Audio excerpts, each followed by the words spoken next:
the idea was, the last talk was designed to sort of set the table and give everyone a framework for how we think about modern medical management. And what I wanted to do next, because it's a big part of how we think about management of patients with neuroendocrine tumors here at MD Anderson, is think about sort of that very leading edge. So think about sort of the studies and the clinical trial drugs that are just on the horizon or just coming into the clinic, so we can think about this.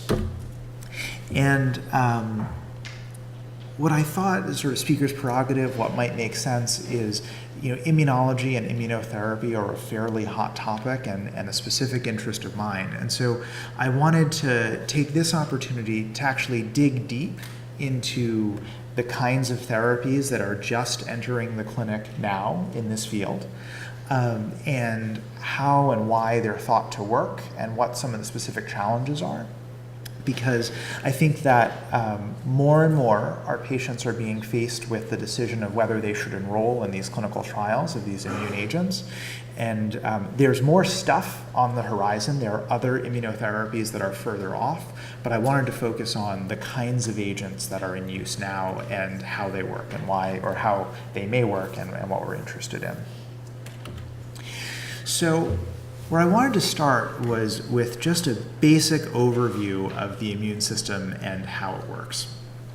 And these are the simplest figures I could find, and they're still really complicated. But what I would point out is we generally think of the immune system as having two major arms. On the left over here is in blue the innate immune system, and on the right in this orangish color is the adaptive immune system.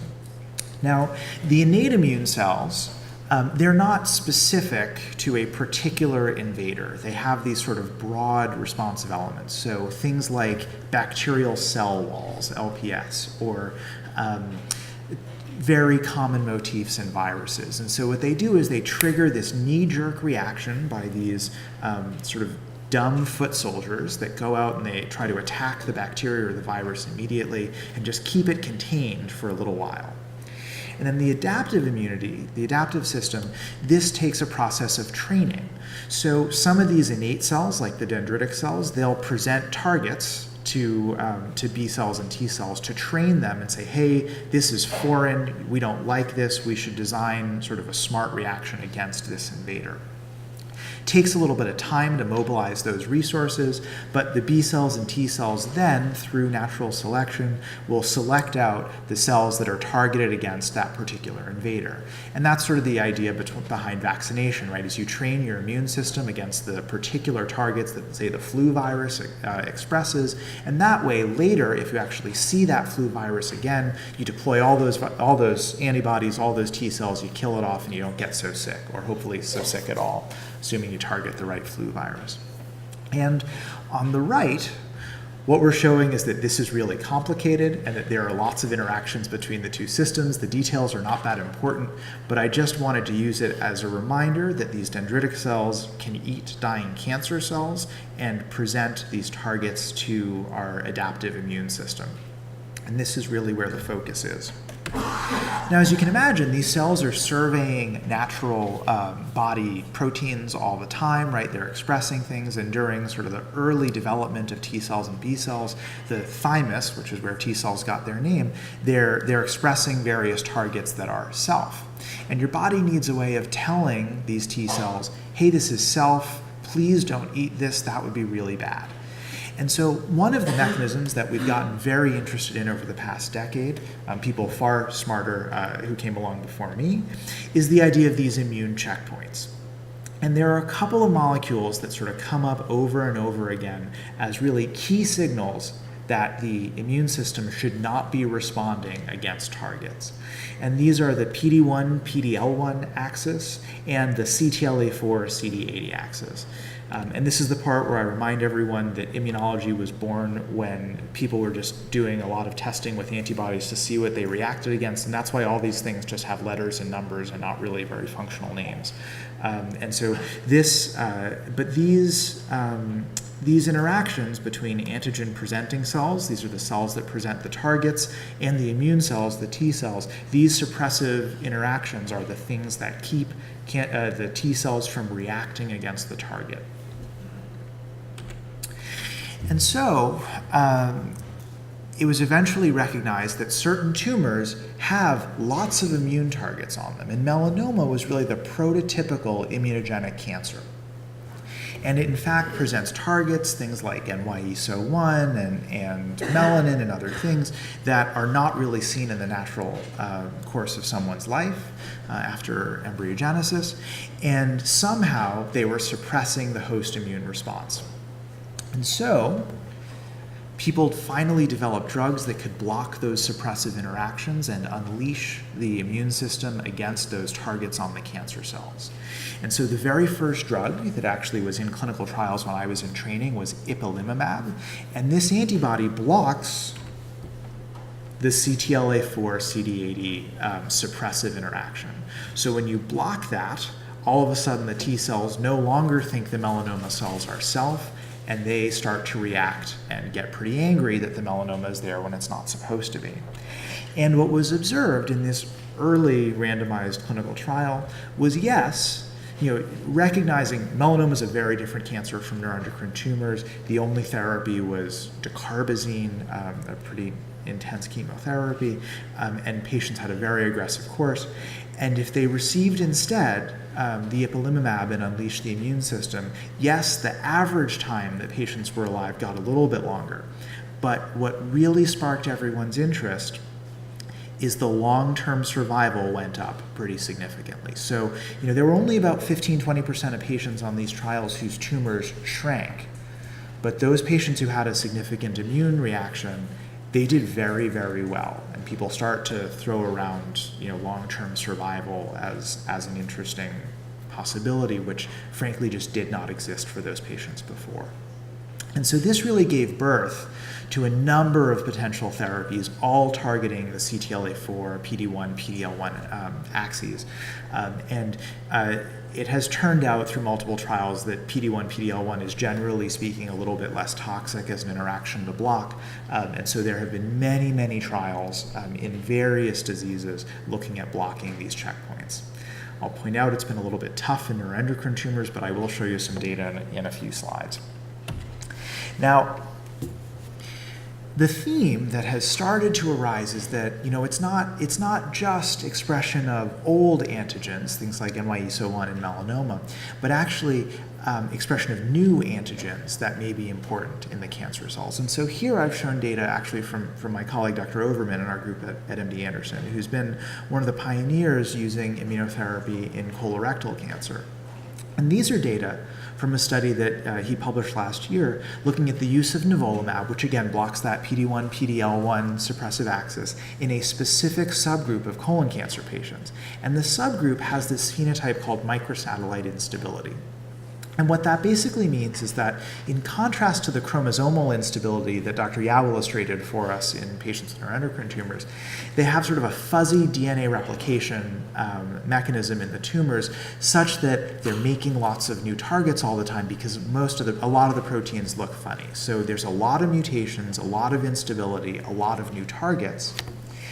And these patients had a higher response rate, whatever it is, 30-35%, but again, in refractory colon cancer patients seeing long-term survival out several years, when this is actually quite impressive for that disease. And so the story is that people began to figure out that there's a larger picture to look at, which is what's the total mutational burden of a cancer and how does that relate to the immunogenicity of that cancer. And so over here on the right, in this classic paper from a few years ago, we see that look at the tumor with the highest mutational burden. It's melanoma. And we think it's no surprise that this is why melanoma has been the poster child for immunotherapy, because the mutational burden and the expression of new targets is so high. And right next to it, which I've skipped, are lung cancers, where there's also been a burst of immunotherapy success lately. And then the example I just showed you, colon cancer, we know that overall overall the burden of mutation is modest, but there's this tail of patients with very high mutational burden, and this is the MSI high group. And so this is the bad news, because in that same paper, the neuroendocrine population was all the way over here. So the total mutational burden, as Dr. Yao mentioned, in neuroendocrine tumors is quite low. And this is part of the reason it was very difficult actually to get trials launched in this space, because this was sort of the conventional thinking in the field that only patients with high mutational burden would react, and that this just would not be fruitful for patients with neuroendocrine tumors. But what we've seen is that there's other data that neuroendocrine tumors are actually immunosuppressive in and of themselves. Now, I mentioned that checkpoint PD-L1 because this is a common target, and there have been a couple studies looking at PD-L1 expression. It's generally seen in those higher grade neuroendocrine carcinomas, less so in the well-differentiated tumors. But what we have observed over the last couple of years is that there's a group of patients who have these suppressive regulatory T cells, another mechanism of suppressing immunity that might be amenable to intervention. And in fact, if we think about it, if we rack our brains and go back, many of the therapies we already use to treat patients with neuroendocrine tumors are immunologically active. And my personal favorite example is actually the chemotherapy streptozotocin. So you remember I told you this was developed in the last talk back in the NCI in the 1970s. And at the same time, people started injecting this into mice and seeing what happened. And it turned out, again, remember, this is a drug that was specifically effective in patients with pancreatic neuroendocrine tumors. And it turned out that if you gave this drug to genetically susceptible mice 5 days in a row at low doses, which is similar to the way we give the chemotherapy in patients, you would induce infiltration of T cells into the islets of these mice and cause an immune reaction that became a model of type 1 diabetes that's used to this day in the lab. And so this has suggested to many of us for years that perhaps some of even the earliest therapies we had could be immunologically active, and that perhaps the immune system has a role to play. In fact, this is used more in Europe than it is here, although some of us at MD Anderson do still use this occasionally. Interferon alpha, which is it's sort of the oldest immunotherapy, classical immunotherapy that we have, has been used and evaluated for years in neuroendocrine tumors. There was a suggestion that it could improve the course of patients back in the 2000s, and actually Dr. Yao recently published a labor of love study involving the use of interferon for patients with advanced carcinoid tumors, proving once again that not only does it seem to help patients do better and delay the time to progression, but also causes responses in some folks. So we have this sense that there is something with the immune system that is going on. And the third example is sunitinib, which I showed you in the last talk, improves the time until progression or death for folks treated with sunitinib with pancreatic neuroendocrine tumors.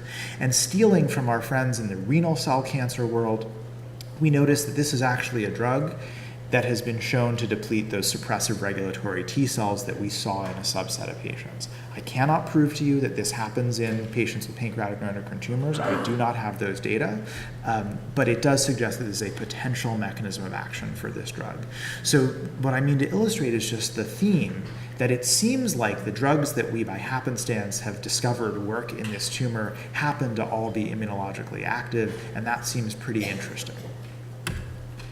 So we're starting to get some data about checkpoint inhibition in patients with neuroendocrine tumors. And the first data to come out into the public domain that we can see are with pembrolizumab, presented at actually the European Medical Oncology meeting last year. And what we see is that there is a small group of patients selected for PD-L1 positivity, which we don't actually know is something that needs to be there for these drugs to work. But there's a small fraction of patients who did have objective tumor shrinkage on this drug. And in fact, in early clinical studies of a different drug with the same mechanism of action, we've observed that you can actually demonstrate with biopsies that T cells can be forced into neuroendocrine tumors. This, interestingly enough, is a lung neuroendocrine tumor, and cause first a little bit of swelling and then some shrinkage in the cancer. And so this has led to a fairly large international prospective phase 2 study of this drug called PDR001. At current, it's fully accrued, and we're waiting to see how this drug does. But our hope is that this may be is that we'll learn something about the use of this drug and hopefully see some responses. But we've been looking, funded by NETRF, to understand what is going on in the immune environment of these tumors. And I don't want to dig too much into unpublished data until we've had the chance to vet these through peer review. But what I would like to point out is, thanks to funding from the Neuroendocrine Tumor Research Foundation, we have begun to look at what is going on in these cancers. And we've observed a number of interesting things. One is that there are T cells there. These are CD4 and CD8 T cells. But what we've observed is that while there are a few tumors that have those suppressive regulatory T cells, they're actually outliers, and the majority of the tumors don't have it, which I think sort of will affect how we think about the use of therapies directed at those cells. And then finally, we've observed fairly robust infiltration with macrophages, which are part of the innate immune system and actually have not been part of the conversation about the use of immunotherapy in patients with neuroendocrine tumors at all. So we're very interested to see what the significance of all these populations of cells turns out to be in our patients, and if that helps us then think about guiding the next group of clinical trials that we can do. So as I told you, I just showed you the data from the pembrolizumab study, and we saw that it was a small group of folks, small but real, who responded to single-agent immunotherapy. So we've started to wonder, are there other mechanisms involved that are preventing the immune system from reacting in these patients? And so I'm going to tie together two different concepts published 10 years apart that I think may be particularly relevant. And this is, as I said, going on the very leading edge. So none of this is sort of totally proven, but just conjecture about what may be going on. So we've known, actually, from work done here at MD Anderson over a decade ago, that these are very hypervascular tumors, right? They have particular imaging characteristics. They have a lot of blood vessels. And in fact, there's a lot of vascular endothelial growth factor, which causes blood vessel proliferation, and was the idea behind the use of sunitinib that led to its approval in patients with pancreatic neuroendocrine tumors. But the concept that has been recently emerging from our immunology friends is the idea that, in fact, very hypervascular tumors with very high levels of VEGF, that vascular endothelial growth factor, are immunosuppressive by virtue of the fact that they're making VEGF. And that, believe it or not, having lots of sort of tortuous, complicated, non-functional blood vessels may prevent T cells from getting into a tumor and cause infiltration of a various number of suppressive immune cells and make it more difficult for the immune system to get in and see the cancer. And this is interesting because, in fact, in animal models, people have started to do the experiments. So, in fact, in multiple animal models, including a model of pancreatic neuroendocrine tumors in mice, blockade of VEGF, so again, blocking that blood vessel stimulating cytokine within the tumors, caused an increase in expression of that checkpoint marker, PD-L1, which could then be targeted in combination with PD-L1 and VEGF blockade together in the mouse. And what's fascinating is, when you do that together, all these bright colors represent new cytotoxic lymphocytes moving into the tumor. So all of a sudden, the immune system shows up, gets sort of on its horses, and this is sort of a quantitative representation of that infiltration with immune cells. So at least in mouse models of neuroendocrine tumors, it looks like perhaps that VEGF, that vascular proliferation, is particularly important. And although, frankly, we've seen this in many mouse models that didn't translate into people, unfortunately, those mice did a lot better when they were treated with both of those agents than their litter mates who were not. And we thought this was a really fascinating piece of basic laboratory data because based on purely clinical grounds, the month before this was published, we had actually activated a clinical trial of combination VEGF PD-L1 blockade. And so what we've done is actually included a number of our other friends who treat other rare diseases, but Dr. Yao and I have been sort of driving this study, looking at patients with pancreatic and extrapancreatic neuroendocrine tumors and evaluating the benefit both by imaging, looking do the tumors grow or do they shrink, and involving biopsies of the tumors themselves on the trial to understand if we are in fact forcing in those T cells like we hope. So this is an ongoing study that we are anxiously awaiting completion. So that's really sort of the overview of sort of the rationale, the basic immunology, and how that's translating into ongoing clinical trials. I want to take a moment to just sort of step back and think about some of the other major themes that we're seeing in clinical trials today, because these are things that I think over the next couple of years folks may be thinking about as they talk about clinical trials with their doctors. And so I would group the current investigational landscape into three major groups. I think the first group is molecularly targeted therapies, and this is really an extension of the work that was done with everolimus and sunitinib, targeting those critical cellular pathways in division and spread of the cancer. So we see a number of combination-based studies, one of which of particular interest to us is the combination of everolimus and a CDK4/6 inhibitor called ribociclib. And this is actually our partner, Dr. Asari, who we missed today, has been working on this concept for quite some time. The other fascinating molecularly targeted study that we're looking forward to is with cabozantinib. And this is a study that's been in, there was actually some, I didn't know if I would have time, some really nice phase 2 data that our colleague and friend Dr. Jennifer Chan at the Dana-Farber presented at GI ASCO, showing really nice responses in patients with pancreatic and extrapancreatic neuroendocrine tumors back about a year ago. So this drug will go into randomized trials, we hope, through the cooperative groups in the coming year. And this blocks VEGF and c-KIT and other c-MET and other sort of targeted cellular processes. Additionally, the immunotherapy trials, I think we've covered sort of this branch of immunotherapy. I will point out we're very interested in the longer term, things like what are called CAR T cells, where you use genetic engineering to force T cells to react against specific targets that may be expressed on a cancer cell.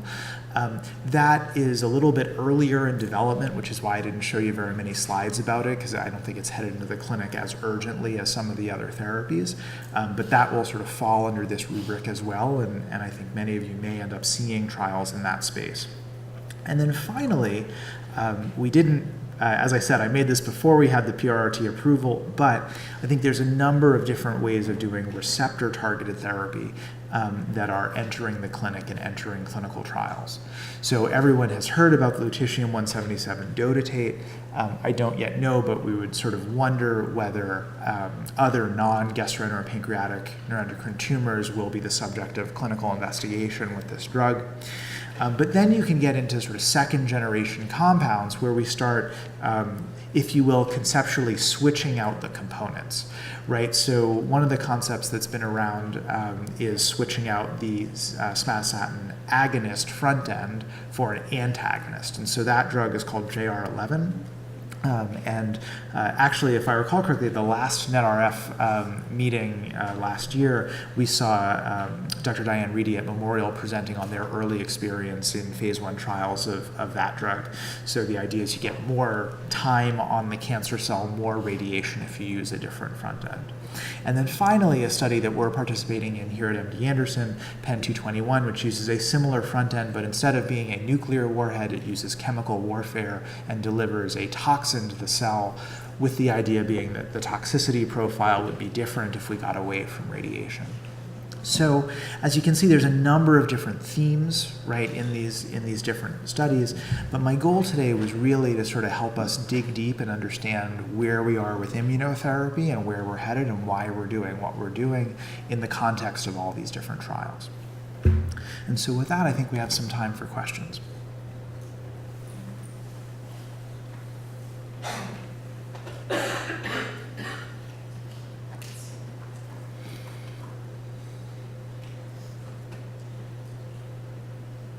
Does the genetic test that you can buy detect neuroendocrine tumors? So there are a number of different kinds of genetic tests that are available. I'm not quite sure what this one refers to. In terms of germline genetic testing, things like 23andMe, those sorts of things, those would not be expected to do it.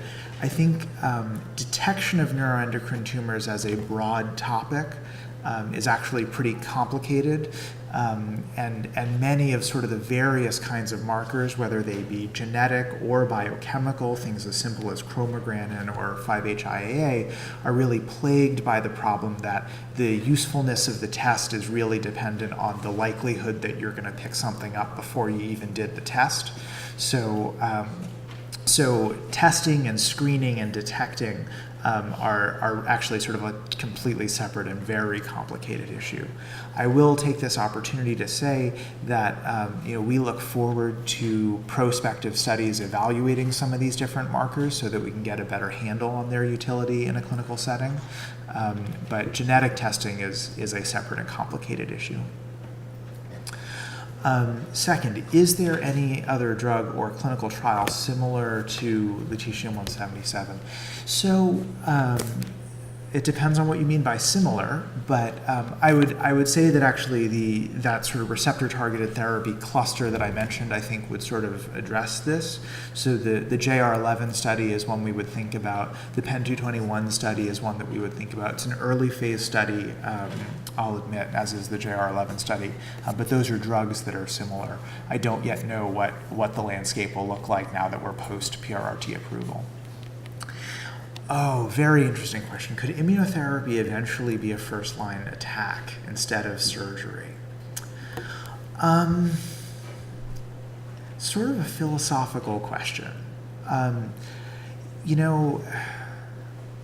don't even, as someone who's knee-deep, I don't yet know what the efficacy of the therapy is, so postulating where it will go in the algorithm is challenging. I do think that and actually I'm as guilty of this as anyone, with every therapy that we have, particularly as enthusiasm rises, we have a tendency to play up the success and downplay the harm. And the one wrinkle with immunotherapy is that there's always a small but real risk that the immune system goes haywire against you, either in addition to or instead of the cancer. And I think that the risks and benefits of surgery and other therapies versus the risks and benefits of an immunotherapy would need to be sort of sussed out in clinical trials over the course of years before we could really figure out that question. But I think that, as I said, ipilimumab was in clinical trials when I was in training before we really understood how to manage the immune toxicities. And I had the experience of taking care of and managing folks in that era, and they can be quite bad. So I would think that if you had a resectable tumor, I would be very thoughtful about the risk of setting off the immune system against the wrong thing when you could have just cut it out and been done with it. And then the last question is, we discussed immunotherapy success in pancreatic NET, any indications this is successful in any other cancer types. So I do want to heavily caveat this and say, as a clinical trialist and as a person who looks at clinical trials and clinical trial data, I'm not yet ready to declare that this is a success until I actually see tumor control in populations of patients. I'm eager to get those data and prove that, and I'm hopeful that we will, but I don't have the data to say that that's true yet. I think the observation, though, is really a good one, which is I pointed out a pancreatic neuroendocrine tumor marker. We showed trials actually of pancreatic and extrapancreatic tumors. And in fact, it sort of flew by on my slides, but our population in the path lab is primarily in the pancreas. And so it's a very valid question of whether the immune environment of pancreatic neuroendocrine tumors and other neuroendocrine tumors is similar. Fortunately, also funded by NETRF, Dr. Matt Kulke at the Farber has been characterizing small bowel neuroendocrine tumors in almost lockstep with us. And so our platforms are a little bit different, our styles are a little bit different. But hopefully, when all is done and the data come out, we'll have a sense of how similar or different these immune environments are. In the meantime, the built-in studies in the lab. So with the bevacizumab atezolizumab trial, we do actually systematically evaluate the immune system before and after therapy in those biopsy specimens. So we'll actually have uniform assessment of the natural immune environment and uniform assessment of the benefit of a uniform therapy in these two different groups of patients once that trial is done. So hopefully we'll have a better answer for that for you in a few years. Are risks of immunotherapy present for the rest of one's life? Excellent question. So risks of immunotherapy they're generally seen on the immunotherapy, although they can come up at any time and they can be late. So there are reports of patients whose last dose of therapy was 3 or 4 months ago who still can have a reaction. These are antibodies, they have long half-lives. They can come up any time you're on the therapy. There are certain peak incidence times, but it can be any time. But if you were, say, 6 or 12 months out after a study or a therapy, it would be unexpected to see a new toxicity come up. Really great questions. Really great questions. Well, good. So I think we're just about on time, so with that, I'll turn it back over.